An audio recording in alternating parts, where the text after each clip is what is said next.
téléspectateurs maa ngi leen di nuyu te di leen dalal suñu 5e numéro bu Décortica Culture ñu nar ko amalee tey fii ci village des arts nag ku ko wax xam ni vitrine la ngir fësal lépp luy art sénégalais moo tax tey ñu nar a seet si benn artiste sculpteur bi nga xam ne yàgg na ci village bi bokk ci artiste résident yi fi nekk turam muy Djibril André Diop artiste sculpteur sur métal moom la ñu nar a sekkal waxtaan bu yaatu xam lan moo ko fi andi mais aussi lépp li nga xam ne jëm na ci wàllum liggéeyam mu ngi nii suñu ginnaaw du ñu dem lu dul fekki ko.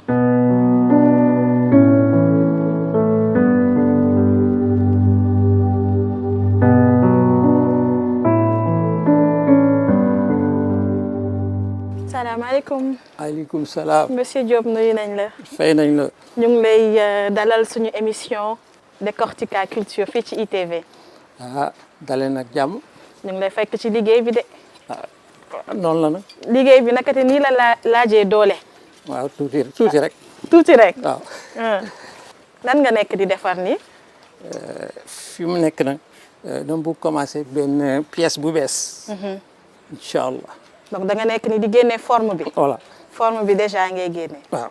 d'accord monsieur Djibril Diop question bu njëkk bi ñu lay laaj mooy lu tax nga tànn sculpture mais tànnoo ko ci beneen matière lu dul ci métal lu tax choix boobu. waaw parce que man ci daara laa cosaanoo donc alxuraan dafa am benn saar bu ñuy wax surat Hadid buy le fer donc moo tax ma tànn ko ci par rapport aux autres matériaux. mais yeneen matériaux yëpp def naa leen mais après dama tànn weñ parce que weñ mi ngi ci dafa am saar ci biir alxuraan. loolu daal moo la inspiré. exactement. nga tànn ko. exact bu ma jógee ci choix wu matériaux boobu noonu. di fer.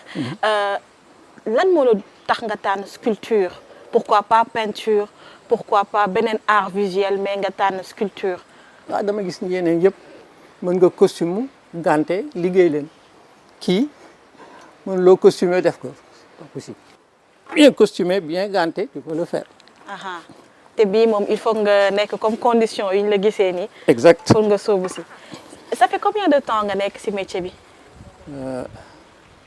ngeen bëgg am ay fan. ay bés rek yu tuuti. waaw jàpp ma ko noonu nag mais. jàppatoo ko waaw parce que fan yee gàtt tur ba jàpp waaye nga bokk tamit ci famille artiste mën nañu wax ni sa papa moom photographe la woon. exact foofu ci Saint-Louis. exact daf la influencé. waaw bon peut-être le virus.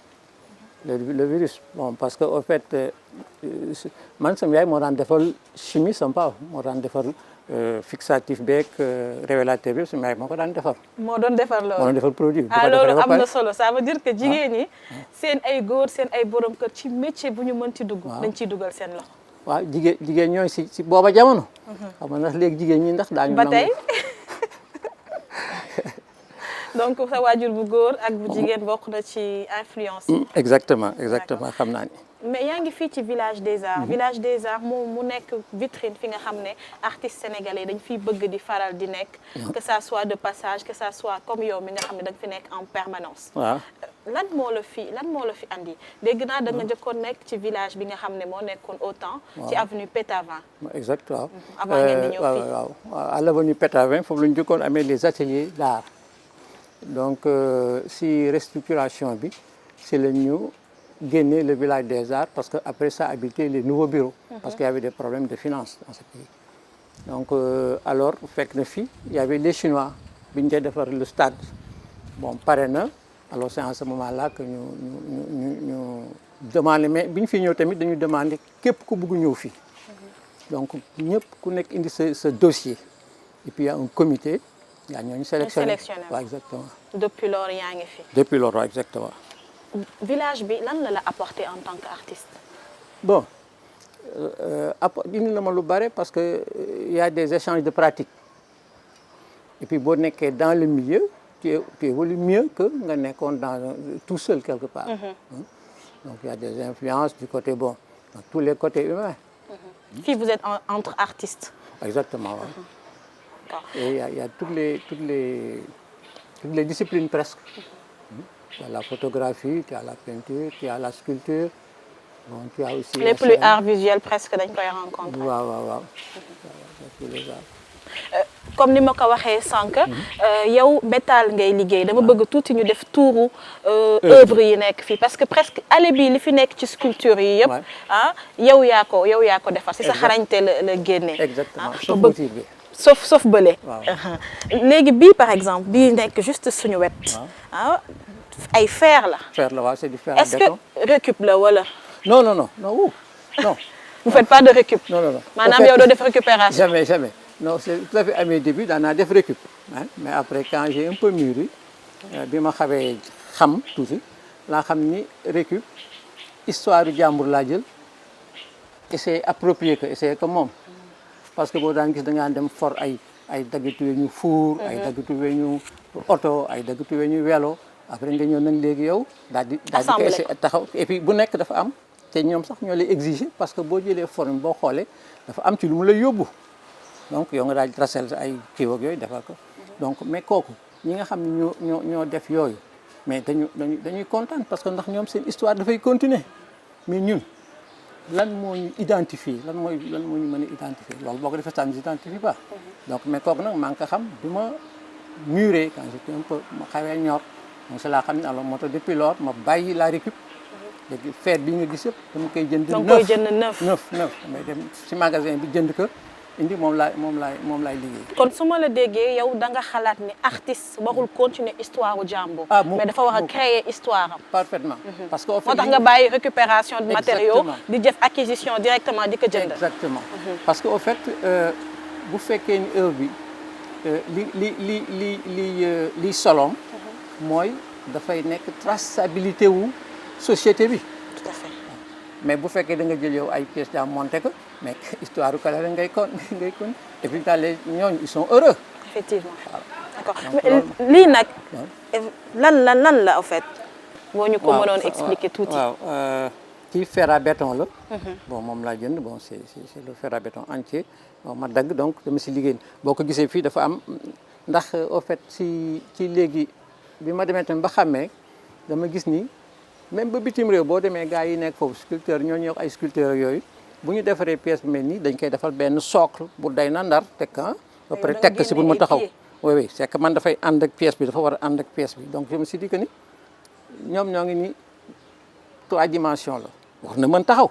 bien sûr mais buñ jëlee ngandam kii teg si lu muy jëriñ alors moo tax ma balayé dénaturer œuvre bi sax exactement loolu nag moo tax ma balayé socle bi léegi aucune des pièces doo fi gis ma def si socle non mooy supporter boppam oui lu mu ngand du am socle terminé ça c'est très intéressant waaw alors kii boo ko gisee gis nga kaay xool ni boo xoolee nii gis loo dafa mel na ku ñu ngalaab kanam gi gis loo mel na loxo bi nii waa pour wax tais-toi noppi symboliser que le symbolisme ku nu bàyyoone daal exactement li est-ce que dafay am lu lay inspiré boo koy defar waaw non xam nga comme ñii ñu nekk mais mën ngeen dem sama xel ma song weñ gi mu indi waaw kon équipe ITV bi ni bu décortiquer mën na la inspiré suba nga am benn digal ba mu doo fi benn affaire après ba ngeen ñëw xool daañu gis seen bopp waaw d'accord boobu moom dinañ ko xaar dafay nekk œuvre décortica culture jeex na bu ITV waaw d'accord ñu ngi fii seen beneen aussi waaw bii kii bon comme aussi j'aime beaucoup la musique beaucoup la musique kii instrument à cordes la gis nga dommage que parce que ak nawet bi dama dindi woon cordes yi gis nga yi ma ñuy fii y'a les cordes yi ñoo nekk fii bon mais dañ koy dafa am ay boulon donc dama koy serré y en a 3 tétracordes la dafay dugg fii benn bi dugg fii benn bi dugg fii waaw xalam riiti loolu si neex rek léegi nawet bi moo taxoon nga protéger ko ak toile bi moom kii et puis dama ko tëraloon quoi léegi maa ngi koy soogaay yëkkati bu ndaw bi moo nekk ci biir daa ngeen gis boobu exactement c'est la même chose boobu mu nekk ay instruments yi nga xam ne yaa ngi ko tuddee le plaisir de Guibril parfait waaw en plus yow œuvre yooyu doo ko jaay yaa ko moomal sa bopp waaw yooyu ñooy sama racine ko xol après dinañ xool beneen bi nekk ci biir boobu dafay génne ay son yu neex mais monsieur Diop nee na du ko jaay dama yàggal musiciens yi dégg son yi après bëgg ko ñëw jël nu ñuy def si ñëw na fi bi kii comment ça s'appelle nu mu tudd def naa ni BBC ñëw na jël nañ ko ils ont pris ça ah ouais d'accord waaw mais bon, ils ont enregistré. Bon, mais... Ils ont enregistré avec l'instrument, mais yóbbuwuñ ko. Ah non, jamais. Jamais. Ah ouais, non, je préfère sama dëkk daal moo ma gënal fépp. waaw si man. mais instrument bi naka nga toogee xalaat ni boo jëlee fer yi agencé ko de telle sorte di nga am ay son yu ci génn parce que c'était pas évident que mu oyof noonu ba son di si génn.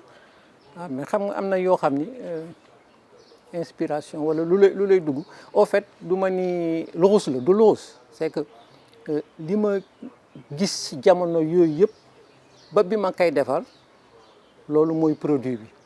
waaw li ma gis ñi ma doon waxal ñi ma romb gis gaa ñuy musique fii may déglu fii gis matériaux bi yooyu léegi su ma songee matériaux bi automatiquement dafa mel ne looy vomiraat si looy transférer si beneen matériau loo xam du nit wala waaw noonu la inspiration la contrairement que bon nga xam da ngay jël benn échelle benn seelu vélo boo ko xoolee da ngay gis mu mel na bopp mel na kanam nga jël ginoo yi def si mu nekk ay béjjën wala ay nopp non da ngay ndax il faut nga bàyyi trace su sa société te kooku bon affaire bi nag affaire u choix la tànn la mais man bon je fais plus la récup je fais plus des trucs comme ça damay jël weñ gi su ma ko téye rek si kat na suñu borom ba xam naa fi ma jëm. xam nga fi nga jëm su ma ko téye rek da nga maîtriser matière bi baax métal bi da nga ko maîtriser. wala moom maîtriser peut-être. moo la maîtriser. téléspectateurs yi comme ni ngeen ko gisee ñu ngi fii ba tey ci village des arts ànd ak artiste sculpteur bi di Djibril André Diop. dañuy dem nag ci seen rubrique Zoom Créa Zoom Créa du génn tey ci village des arts parce que fii moom artistes yu bëri ñoo fi regroupé dañuy dem lu dul seeti benn jigéen bi nga xam ne moom tamit fii la nekk ci village des arts di def peinture Ken Boury Bessane la ñuy dem seeti ci Zoom Créa.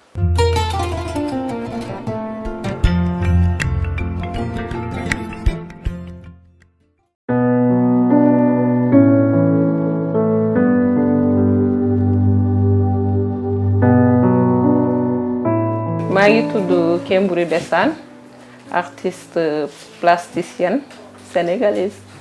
mën naa ne léegi maa ngi ci fukki at ak juróom jëm kaw ndax def naa ñaari at ci décoration avant maa def école nationale des arts def naa fa ñeenti at. waaw dama génn bi ma génnee ci laa commencé di participer ci ay expo comme sama première exposition bi ma njëkk a participer c'était en Gambie benn workshop international bu fa amoon en 2004 depuis boobu maa ngi participer pas mal d'expo collectives ak def naa fi ñaari individuel et au niveau international aussi def naa fa exposition collective ak individuelle en Belgique. man nag depuis bi may xale dama mës a bëgg dessin depuis bi may xale mën naa ne soo ma joxoon livre li may njëkk a xool mooy image yi couleur yi di ko reproduire aussi ba tout le temps su ma doon dessiner sama yaay daf ma doon dóor sax di ma tere dessin yi naan ma nii foo fekk ni laa day dessiner et puis loolu itam ba jàppoon ko sama xol bi ma nekkee école benn bés mos naa posé sunu benn prof bu ñuy wax monsieur Dioum maa ngi koy nuyu ko passage ma ne ko ni monsieur Dioum man daal sama yaay dafa ne foo fekk dessiné kat rek ni laar lay doon mu ne ma non au contraire parce que soo fekkee kayit boo xam ne dara nekku fa nga fexe ba def fa dara kooku du ni laar après bi ma waxee loolu mu mel ni benn soulagement la am parce que tout le temps dama doon dessiner même bi may def école secondaire maa doon dessiner sunu prof yi ay studio observation yooyu yëpp man maa doon dessiner sama yenn moroomu élèves yi wala prof yi di ma demander ma dessiner ci tableau bi mën naa ne daal lu ma bëgg la depuis sama enfance aussi di ko dund daal. man acrylique laay gën a liggéeyee comme peinture damay def récupération aussi comme ni ngeen ko gisee nii sama tableau yu bari yéen ngi ci gis ay circuit électrique dama ciy def récupération di ci liggéey ci plusieurs thèmes liggéey naa ci thème l'exode côté environnement daal voilà ak yeneen thème aussi liggéey naa ci femme Maasai yi en tant que di ko kii comme ay bijoux ça dépend ci sama inspiration lu ma ci yëg-yëg bi may am pour liggéey ci daal. idée bi maa ngi ko am en 2011 mais 2011 la idée boobu nekkoon sama xel ma toog nii di waxtaan ak yenn collègues ma ne leen dama am envie liggéey benn œuvre bu mag ay pièces yu ndaw lay doon avec récupération yi may def circuit électrique yi dina intéressant nga liggéey ci.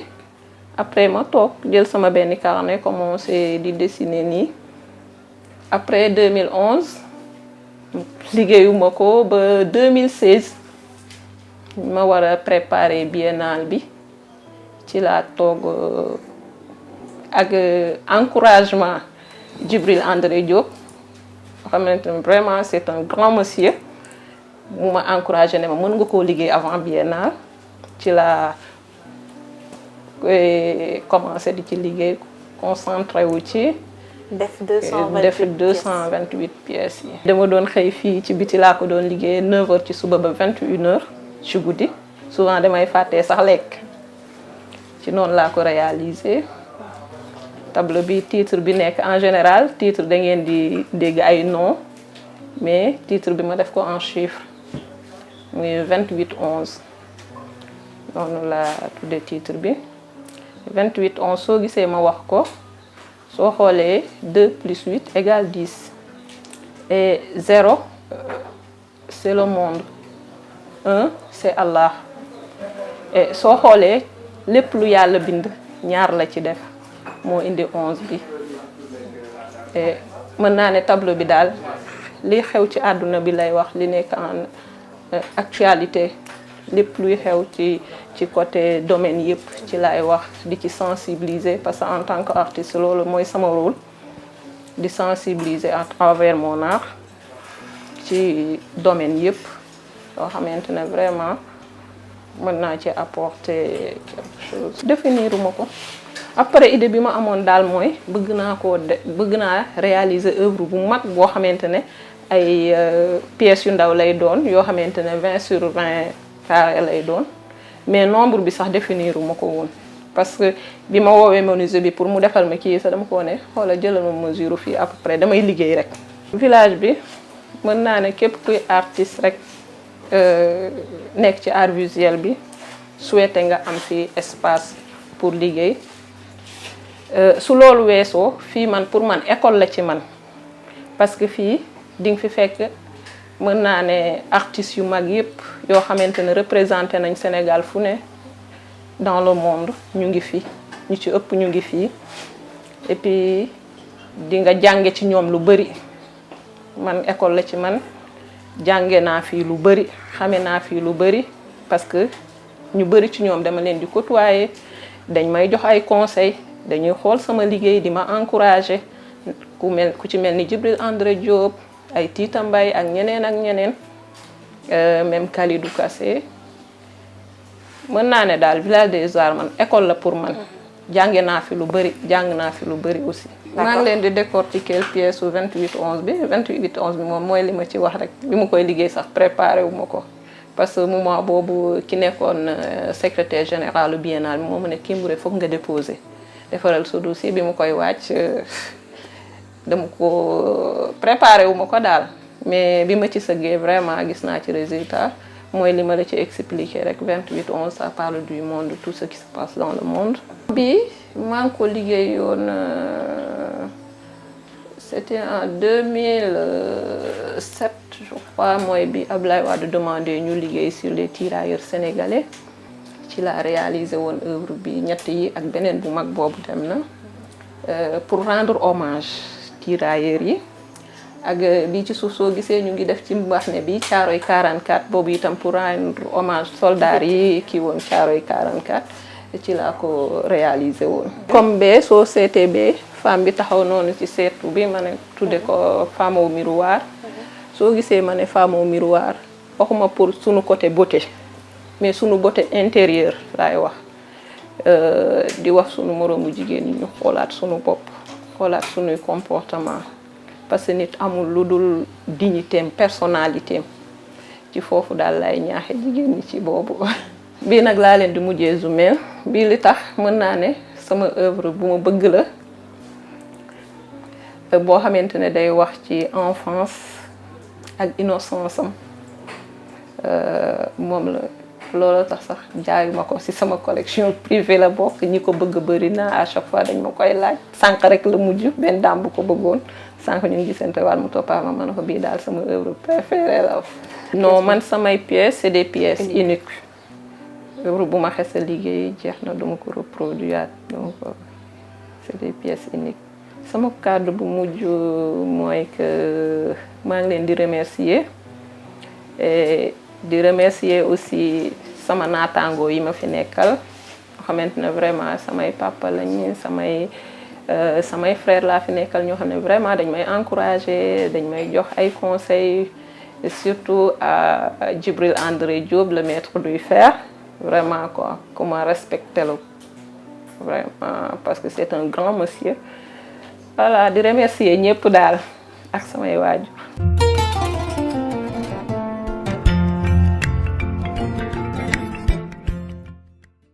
voilà ñu ngi ba tey ak monsieur Djibril André Diop cette fois-ci nag dañoo gis ñaari œuvre damay jéem a interpréter ay oiseaux la. boo taxawee nii boo soytu boo ko xoolee da ngay gis dafay mel na benn animal bu nekk ci benn mouvement départ.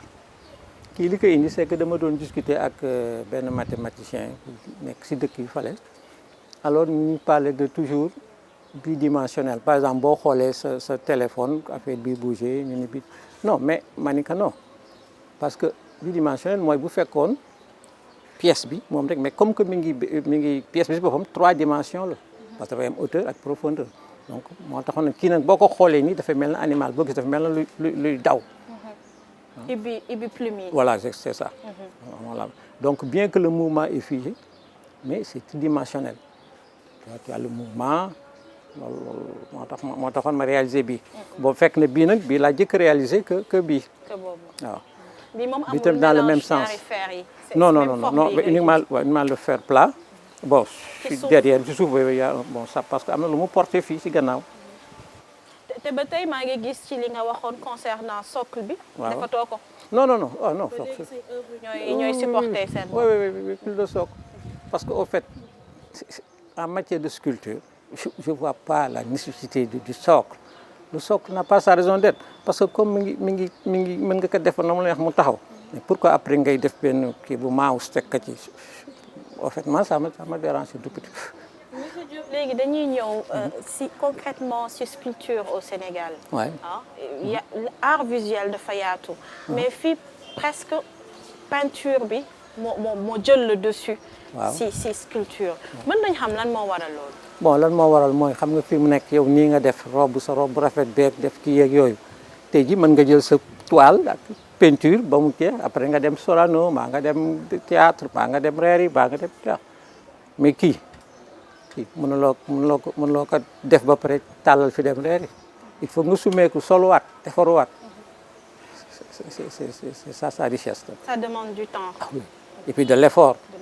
mais boo tàllee sa peinture mën nga costumer ak ganté ñëw tout en blanc sax si tu veux mën nga peinture te dara du la laal après nga dem teg fii daal di dem soirée dem fe mais kii doo ko def bien costumé ak ganté c'est pas possible.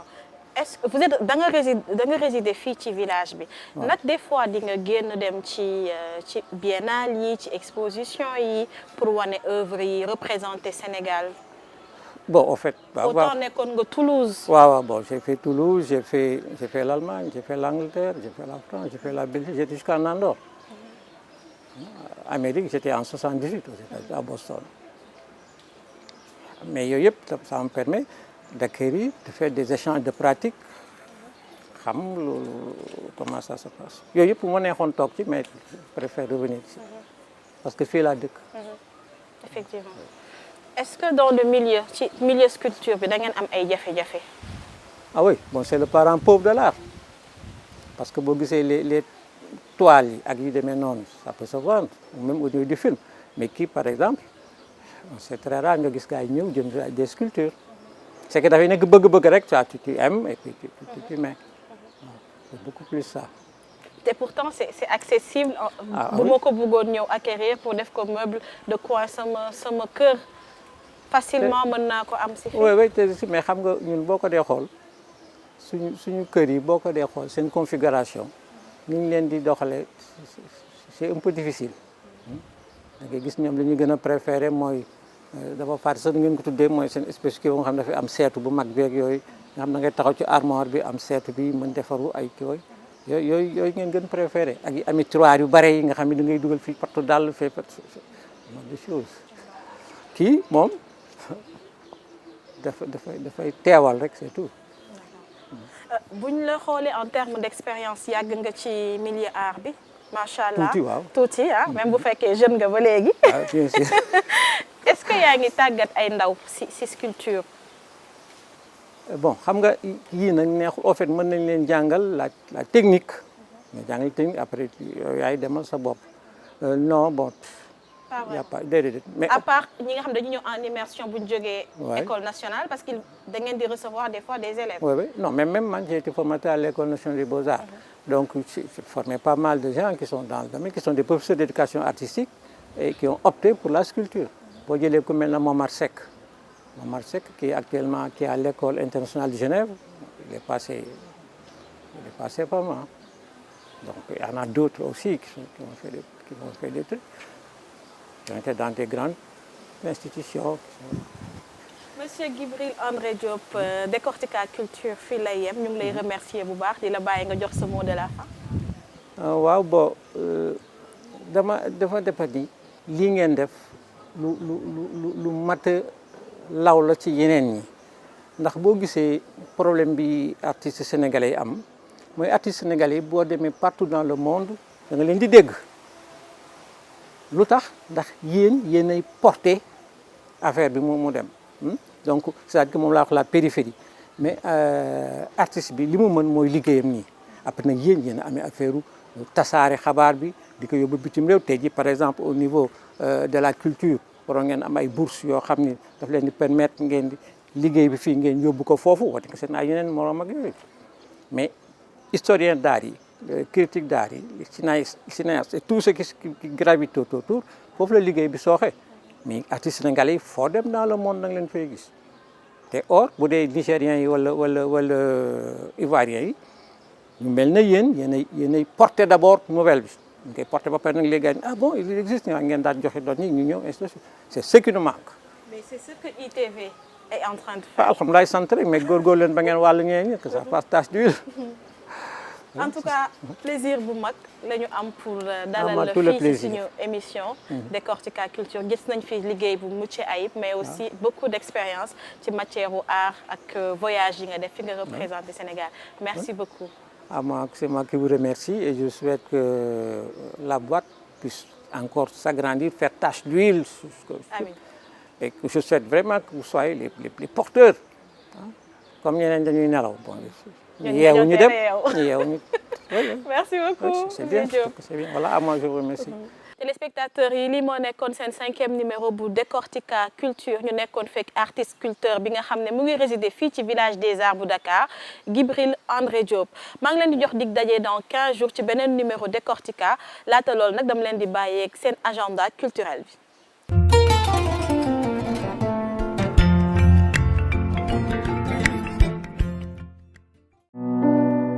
ñu tàmbali koog 10e salon international des arts visuels bu Sénégal mi ngi door le 5 novembre nara wéy ba le 20 novembre thème bi ñu tànn ren nag mooy art et questions nationales la place de l'artiste dans le PSE ci 10e salon bi dinañ amal ay exposition yu am solo ci biir réew mi. art exhibition tàmbali na depuis le 7 te dina wéy ba le 23 novembre. mu nekk ay exposition yu am solo ci artistes yi nga xam ne fii la ñu fekkee baax Loman Art di ko def pour promouvoir art sénégalais foofu ci Radisson Blu. tey nag ci àjjuma bi foofu ci monument de la Renaissance Awadi dina fa amal ab concert ñu boole ko ci xew-xew bi di Dakar Music Festival. ci àjjuma bi ba tey kii di Saliou ak groupe bi di African Mystique dina nekk ci restaurant L'Endroit. ci samedi bi nag ci centre Yenenga dinañ fa amal hommage kii di réalisateur scénariste sénégalais bi di Samba Félix Ndiaye moom nga xam ne 2009 la génn àddina ci sargal bi nag dineen ñëwaat ci lépp li nga xam ne ay jaar-jaaram la. ba tey ci samedi bi FESMICAP nekk luy fësal musique cap-verdienne fii ci Sénégal dineen ko amal ci monument de la Renaissance ci teewaayu artistes yu mag yu fekk baax ci réewum Cap-Vert. ci dimanche 10 novembre bi dina am ab concert bu rëy foofu ci CICES ñu si àndal artiste bi di Sissa.